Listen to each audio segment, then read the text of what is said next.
अस्सलाम वालेकुम रहमतुल्लाहि वबरकातुहू। Good morning to everyone and welcome again in our online classes.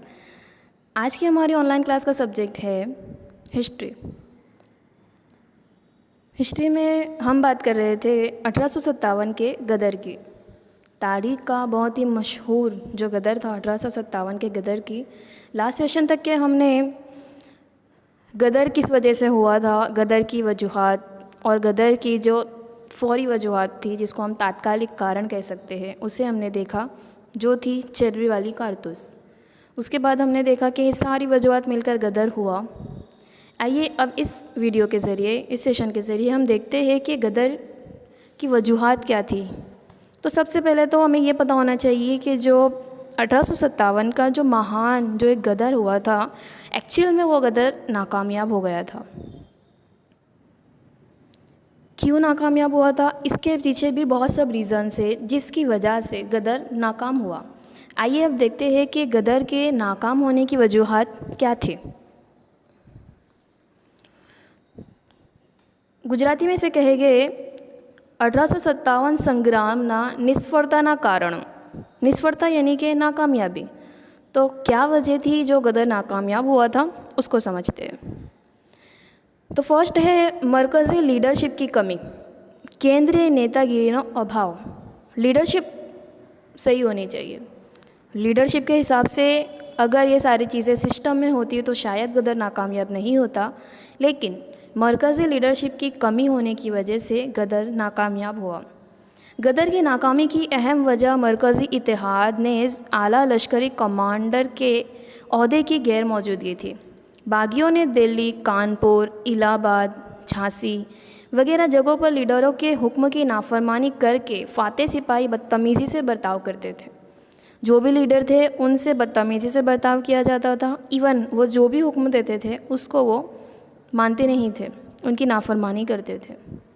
उसका मुखालिफ असर आवाम के जहन पर पड़ा और बहुत ही ज़्यादा बदनज़मी पैदा हुई, जिसने गदर को नाकाम बनाने में अहम रोल अदा किया।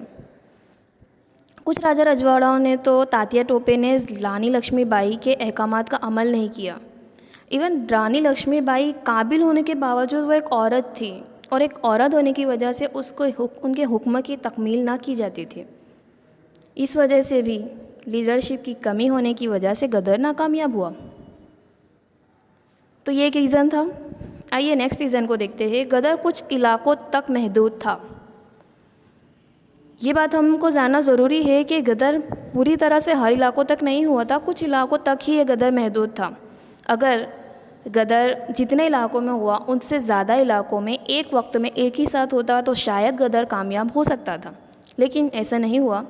गदर बड़े पैमाने पर होने के बावजूद हिंद के कुछ इलाकों तक ही महदूद था, वहाँ तक ही हुआ था, जैसे पंजाब, राजस्थान, कश्मीर, सिंध, मशरक़ी बंगाल, नेपाल, असम और जनूबी भारत के इलाके तक ही ये गदर जो इलाके थे वो गदर से दूर रहे थे, यहाँ पर गदर नहीं हुआ था। तो ये भी एक रीज़न था। नेक्स्ट है राजा रजवाड़ों का अंग्रेज़ों को ताउन। राजा रजवाड़ों ने अंग्रेज़ों का ताउन किया, उनके साथ उन्होंने काम किया। गुजराती में से कहे गए राजा रजवाड़ाओं ने अंग्रेज़ों ने साथ आप्યું। ज़्यादातर राजा गदर से दूर रहे थे। हैदराबाद के निज़ाम, कश्मीर के राजा गुलाब सिंह, नाभा और जिंद के सिख हुक्मरान, इंदौर के होलकर, ग्वालियर के सिंधिया, भोपाल के नवाब, ये सारे राजा जो थे वो गदर को दबाने में उन्होंने अंग्रेज़ों का साथ दिया था।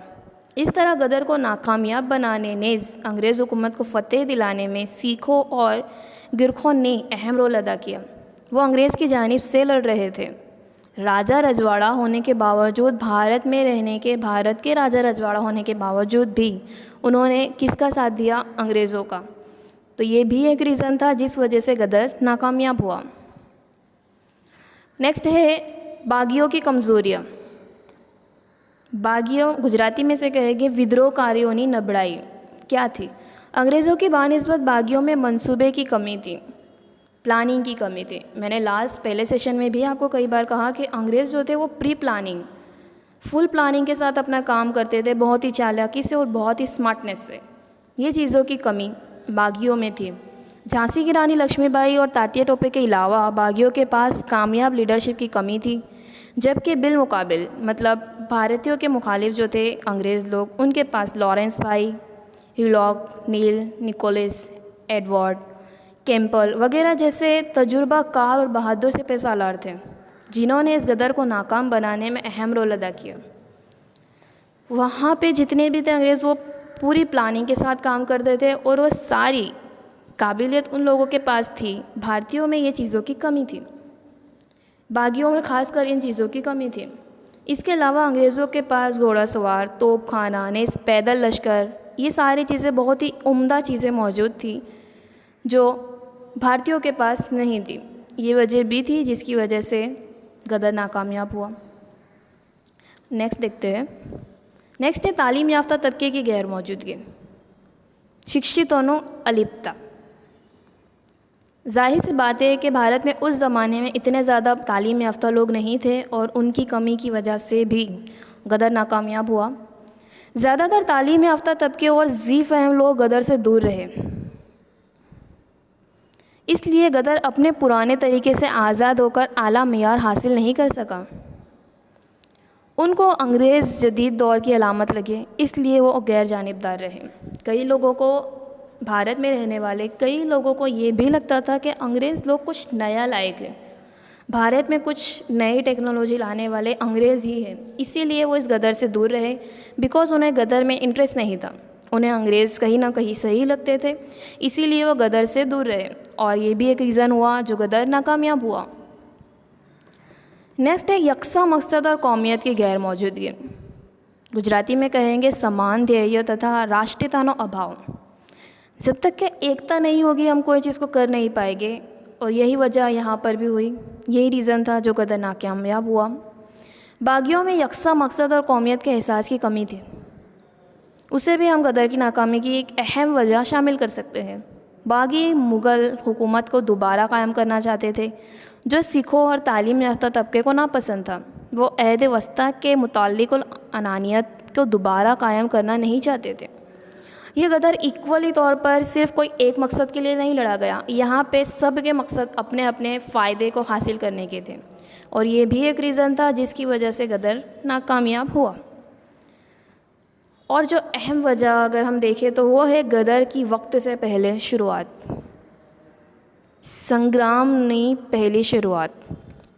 यस, गदर का एक मंसूबा, एक तारीख तय की गई थी, लेकिन गदर उससे पहले शुरू हो गया था। तयशुदा तारीख से कबल ही गदर की शुरुआत हो गई थी, इसलिए भी गदर के मकासद को सख्त नुकसान पहुंचा। गदर के लिए 31 मई 1857 तारीख तय की गई थी। याद रखिए, 31 मई 1857 तारीख तय की गई थी, लेकिन मंगल पांडे के हाथों उसकी अचानक शुरुआत 29 मार्च 1857 इतवार के रोज़ हुई। मतलब जो तारीख तय हुई थी उससे पहले ही गदर हो गया। इस तरह लगभग 2 महीने पहले बागियों का मंसूबा ज़ाहिर हो गया और अंग्रेज़ों को इस चीज़ की खबर पड़ गई, इसीलिए वो पहले से तैयार हो गए। उन्हें पता चल गया कि हम पर हमला होने वाला है और पूरी तरह से वो तैयार हो चुके थे और अंग्रेज़ संभल गए थे। मॉल्सन लिखते हैं कि तयशुदा तारीख को एक ही वक्त पर भारत भर में गदर हुआ होता तो शायद हिंद में से अंग्रेज़ हुकूमत का ख़ात्मा हो गया होता। अगर वक्त तयशुदा वक्त में सभी एक साथ गदर करते तो शायद ये गदर कामयाब हो जाता, लेकिन गदर की वक्त से पहले हुई शुरुआत से भी ये गदर नाकामयाब हुआ। सो इस तरह से सिर्फ एक रीज़न नहीं, बहुत सारे ऐसे रीज़न हैं जो सारे मिलकर ये गदर नाकामयाब हुआ, लेकिन कहीं ना कहीं थोड़ी बहुत कामयाबी इस गदर को मिली थी। इस गदर के होने के बाद ही कुछ तब्दीलियाँ हुई। तो आइए अब हम देखते हैं कि गदर भले ही नाकामयाब हुआ, लेकिन गदर के बाद कौन कौन सी तब्दीलियाँ हुई। 1857 गदर के नताइज, गुजराती में से कहेंगे 1857 संग्राम ना परिणामों। क्या क्या नताइज हासिल हुए। फर्स्ट है कंपनी के इक़्तिदार का खात्मा। 1857 गदर के नतीजे में भारत से कंपनी के इक़्तिदार का ख़ात्मा हुआ और ब्रिटिश ताज ने भारत की हुकूमत अपने हाथों में ले ली, जिसके नतीजे में भारत तरफ उसकी सियासी, इंतज़ामी, लश्करी, इक़्तिसादी, समाजी और मजहबी पॉलिसी में अहम तब्दीलियाँ लाने की ज़रूरत पेश आई। नवंबर 1858 में ज़ाहिर किए गए रानी विक्टोरिया के ढिंढोरे में इन तग़य्युरात की झलक हमको देखने मिलती है। सबसे मेन रीज़न तो यही था कि 1857 में गदर के बाद जो कंपनी का इक़्तिदार, जो कंपनी भारत में थी, वो ख़ात्मा हुआ और अब डायरेक्ट जो सिस्टम चलने लगा वो ब्रिटिश ताज के हाथों में चला गया था और उन्हीं के ज़रिए अब भारत में अंग्रेज़ हुकूमत चलाई जाती थी। नेक्स्ट है इंतज़ामी तब्दीलियाँ। गुजराती में से कहेंगे वहीवट परिवर्तन। 1857 के गदर के नतीजे में सरकारी इंतज़ामी पॉलिसी में तब्दीली आई। 1861 की हिंदी धारा सभा को अमल में लाया गया, जिसके मुताबिक नई धारा सभाओं में हिंदियों को पहली मर्तबा जगह मिली। पहले हिंदुस्तानियों को जगह नहीं मिलती थी, लेकिन गदर के बाद अब हिंदुस्तानियों को भी जगह मिलने लगी। धीरे धीरे इस चीज़ में तब्दीली आने लगी। नेक्स्ट है मुलाजिमत में यकसानियत। गुजराती में कहेंगे नौकरियों में समानता। 1857 की जंग के बाद अंग्रेज़ी हुकूमत ने हिंदुस्तानियों को भी आला ओहदों पर काबिलियत के मुताबिक फ़ाइज़ करना शुरू किया। हमने देखा था अभी तक कि अंग्रेज़ी हुकूमत के जो सिस्टम में काबिलियत के हिसाब से हिंदुस्तानियों को जगह नहीं दी जाती थी, लेकिन इस गदर के बाद अंग्रेज़ हुकूमत ने भी भारतीयों को उनकी काबिलियत के मुताबिक जगह देना, उनको नौकरियों पे फ़ाइज़ करने की शुरुआत की, जो एक पॉजिटिव पॉइंट हमारे लिए था। नेक्स्ट है इक्तिसादी पॉलिसी में तब्दीली, आर्थिक नीति में परिवर्तन। जंग से सरकार की इक्तिसादी पॉलिसी में भी तब्दीली आई। कुछ भारतीय सनतें जैसे कि लोहा, कपड़ा वगैरह को बढ़ावा दिया जाने लगा, जो कि हुकूमत की इक्तिसादी पॉलिसी हिंद और हिंदियों के बदले अंग्रेज़ को मुखात करने वाली थी। फिर भी लोहे, कपड़े वगैरह सनतों को बढ़ावा दिया गया। कारीगर और ग़ुलाम का इक़्तिसादी इस्तेसाल में इजाफ़ा हुआ। रेलवे, रास्ते और ख़बर रसानी वगैरह को फ़रोग़ हासिल हुआ। कहीं ना कहीं इक़्तिसादी पॉलिसी से जो किसानों की पहले हालत थी उसमें थोड़ा सुधार आया, कुछ सनतें वगैरह को बढ़ावा दिया जाने लगा। ये भी एक पॉजिटिव पॉइंट था। नेक्स्ट है समाजी पॉलिसी, सामाजिक नीति। 1857 की जंग के बाद अंग्रेज़ी हुकूमत ने हिंद में लड़ाव और राज करो की पॉलिसी अपनाई। मुसलसल फ़िरका परस्ती को तरगीब देने की पॉलिसी अमल में लाई गई। समाजी शोबे में भी हुकूमत ने तरक्की पजीर पॉलिसी के बजाय कदामत परस्त पॉलिसी अपनाई। उसमें रिवायती आवाम को साथ लेकर सरकार तरक्की पजीर ताकतों को रोकना चाहती थी। 1857 के गदर के बाद सरकार ने जो लड़ाव और राज करो की पॉलिसी थी उसको ज़्यादा अमल में लिया गया और अब समाज में भेदभाव वगैरह ये चीज़ें ज़्यादा होने लगी थी। नेक्स्ट है मजहबी पॉलिसी। गुजराती में कहेंगे धार्मिक नीति। ब्रिटिश हुकूमत ने जंग के बाद अपनी मजहबी पॉलिसी में बहुत सी तब्दीलियाँ आ गई। उन्होंने मजहबी शोबों में गैर जानिबदाराना पॉलिसी अपनाई और ईसाई पादरियों ने उनकी तंजीमों को मुसद्दिक़ा तौर से तरगीब देना बंद किया। हिंदी सिपाहियों और आवाम के मजहबी एहसासात को ठेस ना पहुँचे, इस बात का ख्याल रखा जाने लगा, जिससे मजहबी पेशवा और कदामत परस्त तबके का साथ उन्हें मिला। 1857 के गदर के बाद जो हिंदुस्तानियों के मज़हब को अंग्रेज़ किसी भी तरह की ठेस पहुंचा देते थे उसको उन्होंने बंद किया और अब मज़हब का भी एहतराम या फिर मज़हब के को ठेस ना पहुंचे, ये सारी चीज़ें भी अंग्रेज़ लोग देखने लगे थे। इस तरह से 1857 की बगावत की नाकामयाबी से भारत का इख्तिताम पज़ीर अहद वस्ता ख़त्म और शुरुआत हुई अहद जदीद के। ब्रिटिश हुकूमत के सीधे हुकूमत के नेज़े में नए कौमी मुल्क की इब्तिदा और इर्तिका को तरक्की मिली, जिसके नतीजे में भारत में गांधी दौर की शुरुआत हुई और भारत ने ब्रिटिश हुकूमत की सरबराही के दौर से 1947 आज़ादी हासिल की। इस तरह से 1857 का गदर हुआ और गदर नाकामयाब हुआ, लेकिन कहीं ना कहीं कुछ फ़ायदे भी हुए, जो अगर गदर ना होता तो सिलसिला वही चलता रहता। लेकिन गदर हुआ, भले ही नाकामयाब हुआ, लेकिन कुछ चीज़ें हुई जो भारतीयों को आगे लड़ाई करने में बहुत ही ज़्यादा फ़ायदेमंद साबित हुई।